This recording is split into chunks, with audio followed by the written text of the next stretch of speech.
आज का टॉपिक है भारतीय ज्ञान परंपरा, वेद, उपनिषद और षड्दर्शन। भारत एक ऐसा देश है जिसकी सांस्कृतिक और आध्यात्मिक जड़ें हजारों वर्षों पुरानी हैं। यहाँ के ऋषि मुनियों ने न केवल धर्म और भक्ति की बातें की, बल्कि गहन चिंतन, तर्क और आत्मानुभव से जीवन के रहस्यों को खोजा। इस खोज ने जन्म दिया वेदों, उपनिषदों और दर्शनों की महान परंपरा को। सबसे पहले वेदों की बात करते हैं। अगर आप भी मेरी तरह क्यूरियस यानी चीजों को जानने के इच्छुक है, तो आपको ये वीडियो पसंद आएगी। वीडियो को पूरा जरूर देखें और पसंद आए तो वीडियो को लाइक और चैनल को सब्सक्राइब करना न भूलें। यह बिल्कुल फ्री है।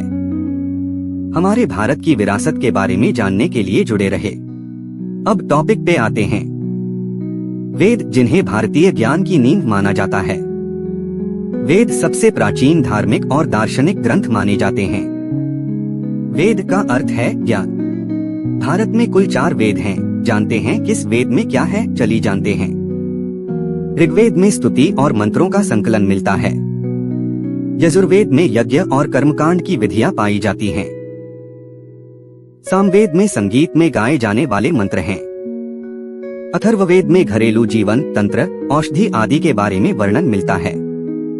इन वेदों में न केवल ईश्वर और प्रकृति के स्वरूप का वर्णन है, बल्कि जीवन को सही ढंग से जीने की शिक्षा भी है।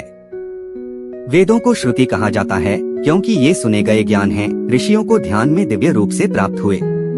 इसके बाद बारी आती है उपनिषदों की। उपनिषदों में आत्मा और ब्रह्मा का गूढ़ ज्ञान मिलता है।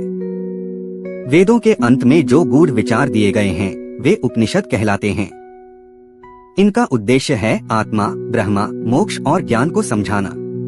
उपनिषदों की भाषा सरल नहीं होती, लेकिन बहुत गहरी और सच्चाई से भरी होती है। कुल उपनिषद लगभग 108 हैं। मुख्य उपनिषद 13 हैं। एक ईशावास्य उपनिषद, यह यजुर्वेद से लिया गया है। 2 केन उपनिषद, यह सामवेद से लिया गया है। 3 कठ उपनिषद, यह यजुर्वेद से लिया गया है। 4 प्रश्न उपनिषद, अथर्ववेद से लिया गया। 5 मुंडक उपनिषद, अथर्ववेद से लिया गया। 6 मांडूक्य उपनिषद, अथर्ववेद से लिया गया।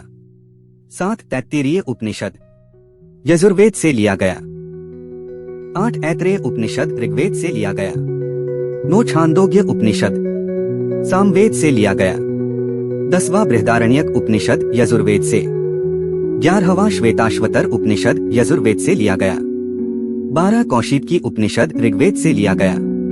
13 मैत्रायणी उपनिषद, कृष्ण यजुर्वेद से लिया गया। एक गूढ़ और महत्वपूर्ण उपनिषद है जिसमें आत्मा, ब्रह्मा, ध्यान और मोक्ष पर विचार हैं।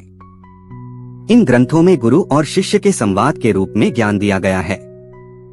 जैसे कठ उपनिषद में यम और नचिकेता की गूढ़ बातचीत आत्मा और मृत्यु के विषय में है।